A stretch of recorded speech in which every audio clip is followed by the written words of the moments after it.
नमस्कार दोस्तों। आज की हमारी कहानी है दुल्हन का अतीत। आज मालती और पवन की शादी हुई थी। पवन इस शादी से बहुत ही खुश था। मालती दिखने में बहुत ही सुंदर थी। मालती और पवन की ज़्यादा शादी से पहले एक दूसरे से बात नहीं हो पाई थी, क्योंकि मालती के पिता थोड़ी पुरानी सोच वाले थे। उन्हें शादी से पहले लड़का लड़की का बात करना और मिलना पसंद नहीं था। सुबह 6 बजे बारात विदा हुई और विदाई के बाद मालती ससुराल आ गई। ससुराल में सारी रस्में निभाई, थोड़ा आराम किया। इस बीच पवन बार बार मालती के आसपास चक्कर काट रहा था और उससे बात करने का मौका ढूंढ रहा था, पर मौका ही नहीं मिल रहा था। पानी में अंगूठी ढूंढने की रस्म हुई, तब भी पवन जान करके बार बार मालती का हाथ पकड़ लेता, पर मालती का चेहरा देख पवन को महसूस हुआ कि उसे उसका यूं हाथ पकड़ना अच्छा ना लगा। फिर सोचा शायद उसका वह वहम था। अधिकतर रिश्तेदार उसी शहर में रहते थे, इस कारण चले गए। घर में परिवार वालों के अलावा मौसी बुआ ही थी। पवन के दोस्तों ने सुहागरात के लिए बहुत ही अच्छे से कमरा सजाया था और बार बार उसकी जमकर खिंचाई भी कर रहे थे। पवन भी बहुत ही उत्सुक था। कम से कम अब मालती से बात तो करने को मिलेगी आराम से। पवन मालती के लिए पायल भी लाया था। गिफ्ट में सोच रहा था उसे अपने हाथों से पहना दूंगा। वह घड़ी आ गई जिसका पवन को इंतज़ार था। पवन कमरे में जाने लगा तो बाहर ही दरवाजे पर उसकी बहन ने रोक दिया। बहन ने जितना नेक मांगा पवन ने बिना किसी बहस के आराम से दे दिया। इस पर बहन ने चिढ़ते हुए कहा, ओहो भैया, इतनी बेताबी भाभी से मिलने की, इतनी आसानी से जेब खाली कर दी आपने आज। यह सुन पवन हंस दिया। पवन ने जैसे ही कमरे का दरवाज़ा खोला तो देख हैरान था। कमरे की लाइट बंद थी, बस नाइट लैंप जल रहा था। उसने डोर बंद किया और लाइट ऑन की। देखा तो पलंग पर मालती आराम से सो रही थी। वह मालती के पास गया तो देखा मालती ने लाल जोड़े की जगह सिंपल सा सूट पहन रखा था। सारे गहने भी उतार दिए थे। होठों पर ना लिपस्टिक थी, ना कोई साज श्रृंगार। मालती गहरी नींद में सो रही थी। पवन को थोड़ी निराशा हुई, पर फिर लगा हो सकता है बेचारी थक गई होगी, इतनी रस्में होती हैं। रात को उसे अच्छे से नींद भी ना आई।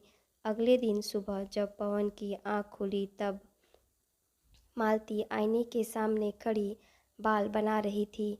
पवन उठकर उसके पास गया। वह अचानक से परेशान हो गई और उसने घबराते हुए कहा, आज कथा है, मम्मी जी ने कहा जल्दी से तैयार होकर आ जाओ, आप भी तैयार हो जाएं। पवन को जरा भी अच्छा ना लगा। उसे समझ नहीं आ रहा था मालती उसे उसके करीब क्यों नहीं आने दे रही। पवन ने पूरे दिन में एक दो बार और कोशिश की, पर मालती ने कोई ना कोई बहाना बनाकर उसे दूर कर दिया। पवन समझ नहीं पा रहा था कि मालती ऐसा क्यों कर रही है, या फिर वह खुद ज़्यादा सोच रहा है। दोपहर को पवन के कुछ दोस्त घर आए। वह सुहागरात को लेकर उसकी टांग खींचने लगे। पवन का मन तो किया कि उनसे बात करे, फिर सोचा यदि कुछ कहा तो फालतू ही उसका मजाक बनेगा, इसलिए चुप रहा। सब दोस्त चले गए। पवन का एक करीबी दोस्त मनीष वहीं बैठा था। पवन को परेशान देख मनीष ने पूछा, क्या हुआ? कल तो बड़ा ही खुश था, आज मुंह क्यों लटका है तेरा? पवन ने अपने दिल की बात मनीष को बताई। मनीष ने हंसते हुए कहा, हर कोई तुम्हारी तरह बातों में शताब्दी एक्सप्रेस तो नहीं हो सकता ना। थोड़ा सब्र रख, भाभी को कुछ समय दे, एडजस्ट हो जाएंगी। और वैसे भी लड़कियां अपना घर परिवार सब कुछ छोड़कर आती हैं तो उन्हें एडजस्ट होने में कुछ समय तो लगता ही है। आज रात को पवन और मालती हनीमून के लिए सिंगापुर जा रहे थे। पवन जब कमरे में आया तो देखा मालती अपना बैग जमा रही थी। पवन ने करीब आते हुए कहा, मैं कुछ मदद कर दूं क्या? मालती ने ठंडे स्वर में कहा, थैंक यू, मैं कर लूँगी। पवन को यह देखकर बहुत आश्चर्य हुआ कि मालती का बस एक छोटा सा बैग था जिसमें कुछ टॉप और कुछ जीन्स थे, बस कोई भी स्टाइलिश ड्रेस या छोटे कपड़े भी कुछ नहीं थे। मालती से बड़ा पवन का बैग था। उसने सोचा, लड़कियों को तो कपड़ों, गहनों और मेकअप का कितना शौक होता है, उसे तो वहाँ कोई पाबंदी भी नहीं है, वह स्टाइलिश ड्रेस पहन सकती थी। पवन ने सोचा, शायद उसे शौक नहीं होगा। पूरे रास्ते हवाई जहाज़ में भी मालती के मुंह पर चुप्पी का ताला लगा हुआ था। पवन जितना उससे पूछता उतना ही उसे जवाब मिलता। पवन तो मालती की सादगी पर पहले दिन से ही मर मिटा था, सपनों में खोया रहता था, पर मालती ने उसके अरमानों पर पानी फेर दिया था। वह बस किसी तरह अपने दिल को समझा रहा था। मालती के होठों पर छोटा सा काला तिल, मालती की छोटी सी उठी हुई नाक, हंसते हुए गालों पर पड़ते डिम्पल, लहराते काले घुंघराले बाल, बस मालती का रूखापन पवन को समझ नहीं आ रहा था। सिंगापुर के होटल के कमरे में पहुंचकर मालती ऐसे सहम गई जैसे पवन उसका पति नहीं, कोई अजनबी हो। पवन ने सोचा, शायद मालती हनीमून में थोड़ी खुल जाए। रात को सिंगापुर पहुंचकर दोनों फ्रेश हुए। पवन ने मालती के लिए स्पेशल कैंडल लाइट डिनर का प्रबंध करवाया था। वहाँ बहुत ही सुंदर सजावट थी। दोनों ने डिनर किया। वहाँ म्यूज़िक भी चल रहा था। कुछ कपल डांस कर रहे थे। पवन का भी मन किया मालती के संग डांस करे। उसने मालती का हाथ पकड़ा और कहा, चलो डांस करते हैं। मालती ने कुछ जवाब ना दिया, चुपचाप पवन के साथ डांस कर रही थी, पर होकर भी वह वहाँ ना थी, ऐसा पवन महसूस कर रहा था। पवन ने मालती से कहा, तुम कमरे में जाओ, मैं आता हूँ। मालती जब कमरे में गई, वह कमरा फूलों से सजा हुआ था। सब तरफ कैंडल जल रही थी, केक रखा हुआ था। इतने में पवन भी आ गया और बोला, कैसा लगा सरप्राइज़? मालती ने कोई भी रिएक्शन ना दिया और बाथरूम में कपड़े बदलने चली गई।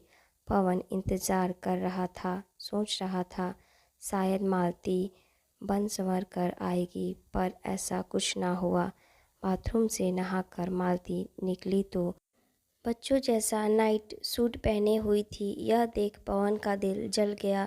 सोचने लगा, कैसी लड़की है, क्या इसके कोई अरमान नहीं है? अब पवन से सहन नहीं हुआ। उसने चिल्लाकर कहा, मालती, तुम्हें शादी का मतलब पता है या नहीं? मालती कुछ नहीं बोली, पर उसकी आंखों से टप टप आंसू गिरने लगे। यह देख पवन घबरा गया और बोला, मालती, मेरा वह मतलब नहीं था। सॉरी, मैं तुम्हारा दिल नहीं दुखाना चाहता था, पर तुम मुझसे इतनी दूर क्यों रहती हो? जवाब दो। मालती धीमे से बोली, मुझे और कुछ टाइम दे दो प्लीज़। पवन ने कहा, मैं तैयार हूँ, पर थोड़ा मुस्कुरा तो दो। कम से कम दोस्त की तरह तो रह ही सकती हो ना मेरे साथ। हनीमून में भी दोस्ती करने की सारी कोशिश पवन ही करता रहा। मालती वहाँ होकर भी नहीं थी। पवन को समझ नहीं आ रहा था कि वह क्या करे, किसी से बात करे। दोस्तों में से किसी से बात करेगा तो वे मजाक उड़ाएंगे कि वह अपनी पत्नी को काबू में नहीं रख पाया है। अपनी पत्नी मालती का बर्फ़ जैसा ठंडा व्यवहार पवन को अंदर तक जला देता था। पवन जैसे ही रात में मालती के करीब जाने की कोशिश करता तो मालती घबरा जाती। पवन को ऐसा लगता जैसे वह कोई अजनबी है। पवन का मन सिहर उठता। कभी पवन को लगता कि मालती के मम्मी पापा से बात करे या उसकी सहेलियों से कि क्या आखिर मालती को कोई समस्या है। सिंगापुर से सीधे मालती और पवन मुंबई चले गए, जहां पवन की नौकरी थी। अगले दिन पवन के ऑफिस जाने के बाद मालती ने घर की काया पलट ही कर दी थी। पवन जब ऑफिस से घर आया तो हैरान रह गया। मालती की चुप्पी तो नहीं टूटी थी, पर वह घर में पवन के साथ रच बस गई थी। एक दिन पवन ने मालती को उदास देख कहा, घर की याद आ रही है क्या? तुम शादी के बाद से एक बार भी अपने घर नहीं गई हो। तुम्हारी पग फेरे की रस्म भी होटल में ही कर दी गई थी। मालती ने कहा, नहीं पवन, मैं ठीक हूँ। पवन को याद आया कि मालती को उसने कभी अपने घर बात करते भी नहीं देखा और ना ही वह और लड़कियों की तरह सारा सारा दिन अपने मोबाइल में लगी रहती है। एक दिन रात के 9 बज गए थे। पवन अभी तक ऑफिस से नहीं आया था और मालती बेचैनी से पवन की प्रतीक्षा कर रही थी। जैसे ही पवन ने घंटी बजाई, मालती दौड़कर आई और दरवाज़ा खोलते ही बोली, कहाँ चले गए थे? पवन मुस्कुराते हुए बोला, मालती जल्दी से कपड़े बदल लो, चलो आज डिनर करने बाहर चलते हैं। आज मेरा ऑफिस में प्रमोशन हुआ है। मालती ने एक सादा सा सूट पहनने के लिए निकाल लिया। तभी पवन ने कहा, रुको। फिर अलमारी में से एक नीले रंग का गाउन निकालकर मालती को दे दिया और साथ में मोतियों का सेट भी। जब मालती तैयार होकर आई तो पवन ने कहा, मालती आज तुम इतनी सुंदर लग रही हो कि आंखें नहीं ठहर रही हैं। मालती शर्माते हुए बोली, पवन तुम कुछ भी बोलते रहते हो। पवन ड्राइव करते हुए सोच रहा था, शुक्र है कम से कम आज मालती हंसी तो। डिनर करते हुए पवन ने मालती से उसकी पसंद नापसंद और दोस्तों के बारे में बातचीत की, पर परिवार की बात करते ही मालती चुप हो गई। पवन को इतना तो समझ आ गया था कि कोई बात तो है जो मालती के परिवार से जुड़ी हुई है। 1 माह बीत गया था। मालती बोलती तो आज भी कम ही थी, परंतु इस जीवन में रच बस गई थी। पवन की पसंद नापसंद को मालती जान चुकी थी। खाने में क्या बनाना है जैसे छोटी सी बात को भी वह पवन से 10 बार पूछती थी। कोई भी फैसला मालती अपने आप से लेने में सक्षम नहीं थी, सब पवन से पूछकर करती थी। पवन धीरे धीरे मालती को घर के साथ साथ बाहर के काम की भी जिम्मेदारी देने लगा था। जो मालती घर से बाहर पैर निकालने में पहले घबराती थी, अब वही मुंबई के हर कोने से परिचित हो गई थी। परंतु मालती और पवन का रिश्ता अब भी उतना ही औपचारिक था। शादी के बाद करवा चौथ का त्यौहार आ गया था। पवन मालती के लिए मम्मी के कहे अनुसार साड़ी, गहने और चूड़ियाँ ले आया था। करवा चौथ वाले दिन वह ऑफिस से जल्दी आ गया। उसने मालती को कुछ काम नहीं करने दिया, उसके हाथ में मेहंदी लगवाई और रात का खाना बाहर से पैक करवाया। रात में पवन ने मालती को अपने हाथों से खाना खिलाया तो मालती बोली, मैं बहुत खुश हूँ। पवन बोला, मैं कब खुश होऊंगा। मालती पवन की बात सुनकर एकदम से सहम गई। करवा चौथ की रात को मालती इतनी सुंदर लग रही थी कि पवन चाहकर भी अपने आप को रोक नहीं पाया था। पर मालती के बर्फ़ जैसे ठंडे शरीर को छूते ही वह सिहर उठी। अब तो पवन को यह लगने लगा था शायद उसमें कोई कमी है जिस कारण मालती उसे अपना नहीं पा रही है। पवन इतना परेशान हो चुका था कि उसने फैसला कर लिया कि अब कुछ दिन के लिए कहीं चला जाएगा। जब उसने मालती को कहा वह कुछ दिन के लिए बाहर जा रहा है तो मालती भी अपना सामान रखने लगी। तभी पवन बोला, मालती मैं अकेला जा रहा हूँ। तुम नहीं, तुम तो मेरी परछाई से भी दूर भागती हो, तो तुम यहाँ पर ही अपनी कंपनी एंजॉय करो। मालती को पवन से ऐसी उम्मीद नहीं थी, पर वह क्या बोलती।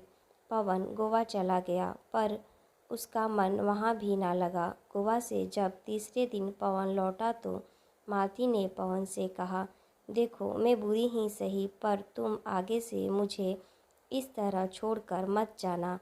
पता है मैं तुम्हारे बिना कितना अधूरा महसूस कर रही थी। मालती, तुम एक रोबोट हो, तुम्हारे अंदर कोई संवेदना नहीं है, पर मैं इंसान हूँ। मैं तुम्हें प्यार करता हूँ, पर मैं अपने शारीरिक ज़रूरतों का क्या करूँ?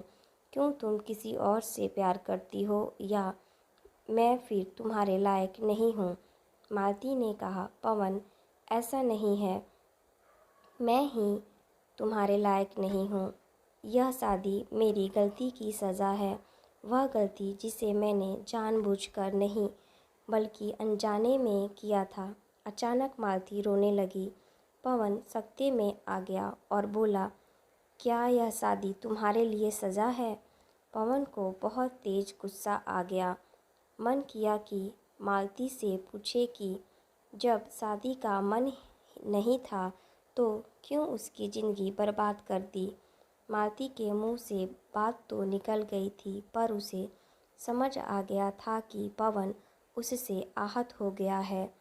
शाम को जब मालती पवन के लिए चाय लेकर आई तो चुपचाप उसके पास बैठ गई और बोली, मैं आपको दुख नहीं पहुंचाना चाहती थी। पवन ने कहा, मालती, मुझे पूरा सच जानना है, मुझे इस ज़बरदस्ती के रिश्ते से मुक्त कर दो। मालती भर आई आवाज़ में बोली, पवन, पूरा सच जानकर आप मुझसे नफ़रत करने लगेंगे और शायद घर से चले जाने को भी कह दो। पवन, मैं आपको खोना नहीं चाहती, यह घर मुझे अपना लगता है, आप मुझे अपने लगते हो। पवन प्यार से उसके सिर पर हाथ रख कर बोला, मालती, मैं तुमसे एक पति की हैसियत से नहीं बल्कि एक दोस्त के तौर पर बात करना चाह रहा हूँ। मालती ने कहा, जब मैं कॉलेज में अंतिम वर्ष में थी तब मेरी ज़िंदगी में विशाल नाम का लड़का आ गया था। मैं उससे बेहद प्यार करने लगी थी और वह भी मुझे बेहद चाहता था। मेरे माता पिता मेरे लिए लड़का देखने लगे, तब मैंने उन्हें विशाल के बारे में बताया, पर इस बात से मेरे पापा भड़क गए और बोले, उस लड़के से तेरी शादी कभी नहीं हो सकती, क्योंकि एक तो वह दूसरी जाति का है और आर्थिक रूप से भी संपन्न नहीं है वह। मैंने यह बात विशाल को बताई तो उसने कहा, कुछ सोचने का समय दो मुझे। एक दिन मुझे पता चला कि आप लोग मुझसे मिलने आ रहे हैं, तो मैं रात को घर से कुछ रुपए ले निकल गई और विशाल के फ्लैट पर पहुंच गई। विशाल मुझे इस तरह देखकर हैरान रह गया। उसके दो और दोस्त जो वहीं उसके साथ रहते थे मुझे अजीब नज़रों से देख रहे थे। विशाल मुझे कमरे में ले गया और मैंने उससे कहा, चलो भाग चलते हैं और शादी कर लेते हैं। इस पर विशाल ने कहा, देखो, यह सब मुझसे नहीं होगा और तुम जैसी ना जाने कितनी लड़कियों से मेरे संबंध थे। अब क्या सबके साथ भाग जाऊं और शादी कर लूं? यह प्यार की बात 4 दिन ही अच्छी लगती है और शादी भी 4 दिन ही मज़ा देती है, समझी ना? फिर मेरे साथ ज़बरदस्ती करने लगा। मैंने गुस्से में उसे एक तमाचा मार दिया तो वह भड़क गया और बोला, निकलो यहाँ से, मैंने कोई धर्मशाला नहीं खोल रखी है। निहायत ठंडी हो तुम। अब मेरे पास घर वापस जाने के अलावा कोई रास्ता ना था। जब मैं विशाल के हाथों अपमानित होकर अपने घर पहुंची तो मम्मी पापा बहुत गुस्से में थे। भैया ने 3-4 थप्पड़ लगा दिए। पापा मुझे नफ़रत भरी नज़रों से देख रहे थे। सभी ने मुझे चरित्रहीन और गिरी हुई लड़की समझ लिया। किसी ने मुझसे बात नहीं की। मैं अंदर ही अंदर घुट रही थी। चाहती थी कोई तो मुझसे बात करे, मेरे साथ मेरे दर्द को बांटे। और मेरी गलती बस इतनी थी कि मैंने विशाल पर भरोसा किया। पर कभी लगता है मैं बेवकूफ़ हूँ, मुझे कोई फ़ैसला लेना ही नहीं आता है। फिर लगता है शायद विशाल ठीक कहता है, मैं किसी के लायक नहीं हूँ। आप लोग कब आए, कब मेरी शादी तय हुई, मुझे कुछ भी याद नहीं। और फिर मालती फूट फूट कर रोने लगी। उसकी हिचकियाँ बन गई, पर फिर भी वह आगे बोलती रही। मैं आपके काबिल नहीं हूँ पवन। मैं अब तक आपके साथ पति पत्नी का रिश्ता नहीं बना पाई हूँ। शायद मैं कभी किसी पुरुष को खुश नहीं कर पाऊँगी। यह सब सुन पवन मौन रहा। उसने मालती को पानी पीने को दिया और सोने को कह दिया। जाकर पवन बालकनी में झूले पर बैठ गया। सोचने लगा, मालती का पहले से ही संबंध था, शादी उसकी मर्जी से नहीं हुई और वह कोशिश कर रही थी मेरे करीब आने की। बॉयफ्रेंड तो किसी का भी हो सकता है, वह तो हर कोई बनाता है। इसमें उसकी क्या गलती कि विशाल जैसे लड़के ने उसे धोखा दे दिया। गर्लफ्रेंड तो मेरी भी थी, उसने भी तो मुझे छोड़ दिया और किसी दूसरे से शादी कर ली। और मालती चाहती तो मुझसे यह सब छुपाकर मेरे साथ खुश रह सकती थी, पर उसने ऐसा नहीं किया क्योंकि वह मुझे धोखा नहीं देना चाहती थी। अगले दिन सुबह मालती उठी तो पवन चाय लेकर कमरे में आया और बोला, मैंने बहुत सोचा, इसमें मालती तुम्हारी कोई गलती नहीं है। तुम क्यों खुद को सजा दे रही हो? विशाल को भूल जाओ और नई जिंदगी को खुले दिल से स्वीकार करो। अगर मैं पसंद नहीं हूँ तो कह दो, मैं खुद तुम्हें इस रिश्ते से मुक्त करा दूँगा। मालती हिचकते हुए बोली, पवन, क्या आप मुझे चरित्रहीन गिरी हुई लड़की नहीं मानते हो? पवन ने कहा, देखो, प्यार हर किसी को हो सकता है, वह बहक भी सकते हैं। मैं खुद एक लड़की से प्यार करता था। मालती ने कहा, अगर मैं आपको पूरी उम्र पत्नी का सुख नहीं दे पाई तो? पवन ने कहा, मालती, मेरे लिए तुम्हारा प्यार और सम्मान शारीरिक नज़दीकी से अधिक ज़रूरी है। फिर डॉक्टर है ना, हम उन्हें दिखाएंगे और सबसे पहले अतीत के पन्नों को फाड़कर फेंक दो। मालती, खुद को अतीत से मुक्त करके मुझे खुले दिल से अपना लो और इसका एक ही तरीका है, विशाल और अपने परिवार के साथ साथ स्वयं को भी माफ़ कर दो। तुम्हारे परिवार ने जो भी किया वह सही है या गलत है मुझे नहीं पता है, पर उन्हें माफ़ कर दो और आगे बढ़ो। जब तक तुम स्वयं को अतीत से मुक्त नहीं करोगी, हमारे रिश्ते को अपना नहीं पाओगी। उस रात को घर का कोना कोना खुशियों से भर गया था। मालती लाल साड़ी में बहुत सुंदर लग रही थी। मालती ने खुद अपने हाथों से पवन की पसंद का खाना बनाया था। पवन आगे बढ़कर मालती को गले लगाने ही वाला था कि कुछ सोचते हुए एकाएक रुक गया। मालती ही चुपके से पवन के गले लग गई। मालती के दिल से अतीत का बोझ हट गया था। वह खुद पवन को दिल से स्वीकार करना चाहती थी। तब पवन को ऐसा महसूस हुआ मानो आज वास्तव में मालती अपने अतीत से मुक्त होकर उसके पास आई है। दोनों एक दूसरे में खो गए थे, दोनों बहुत ही खुश थे। आप सभी का धन्यवाद।